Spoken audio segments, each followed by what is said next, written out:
Hey everybody, it's Tara Green here, and I'm going to talk about the full moon in Libra, April the 16th, which happens at 11:55 a.m. That's Pacific Daylight Time, and 2:55 p.m. that is Eastern Daylight Time, and add 4 hours to that, 6:55 p.m. Greenwich Mean Time. Okay, so, all right, now the big thing about this full moon in Libra, which is usually all about trying to keep balance and being very social. We're thinking about relationships, we're being the go-betweens, we're being the ambassadors, we're being very social. It's conjunct, the moon is conjunct to a fixed star called Ceres.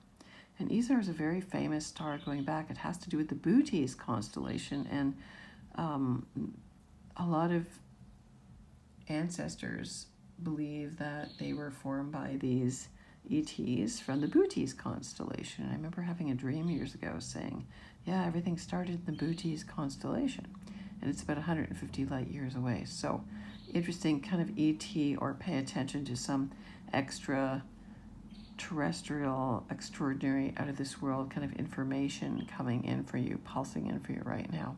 So of course, all the full moons is when the sun and the moon are opposite each other, and the sun and the moon are squaring Pluto, already at the 28th plus degree, which means it's on the 29th, and the last and the most powerful, when a planet is at the 29th or the 30th degree of any sign, it's at its strongest. So Pluto is amping up its energy. Now, I have heard that there may be some kind of a black false flag on April the 18th,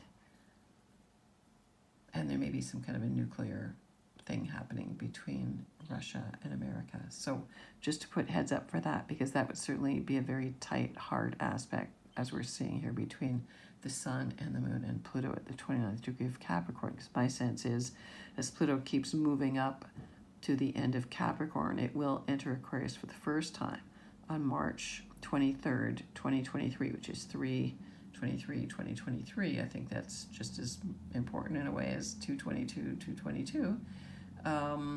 Pluto will be more intensified, and then of course Pluto will move back into Capricorn again. But I just feel like its energy is really like gas pedal to the floor now. So you can see also I've drawn in, there's a big kind of grand trine there, a grand water trine. It's a little out of sign, but Mars has just entered Pisces, so it's joined Venus and Jupiter and Neptune still in conjunction there, which will go on. They're just up a degree now. They're up at 24 plus degrees since their initial conjunction, and they'll be together until April, I believe, the 21st. Okay, so Mars and Pisces trines Lilith, which has just entered Cancer. Okay, now this is, there's a difference between mean Lilith and true Lilith. I believe that this is Astro software I'm using, and they're using a different reckoning of Lilith. But anyway, Mars trine Lilith is really interesting, and they're also trine the moon, although the moon is still in an air sign, and trining that Ceres. So that's a kind of really interesting way to get in touch with, Mars energy is, really in Pisces is very much tuning into what's going on in the emotions, in the ethers, in spirit, psychically.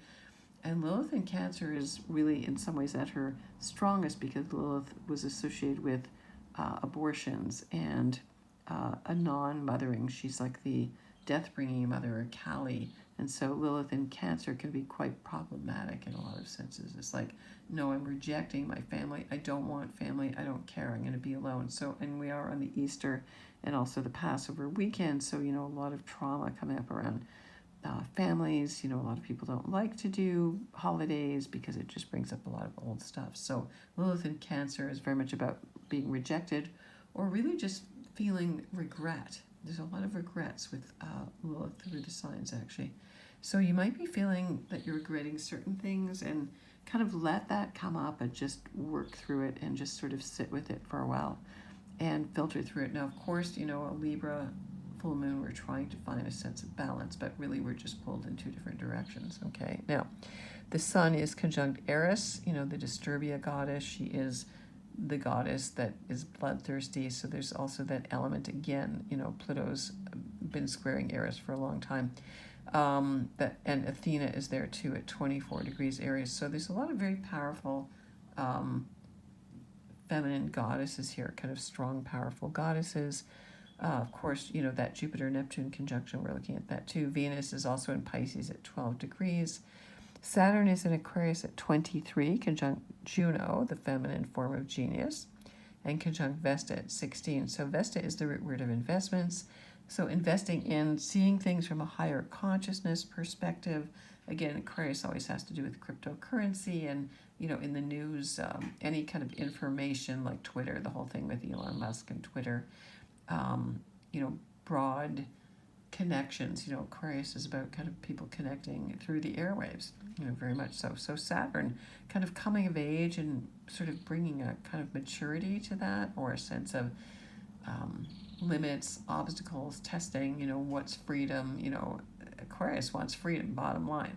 So Saturn Aquarius is definitely the restrictions on that freedom. So a lot of people are chafing about restrictions and not being able to speak their mind. And I do believe that that's what Elon Musk is behind, even if you call him controlled, somebody else out there, right? Okay.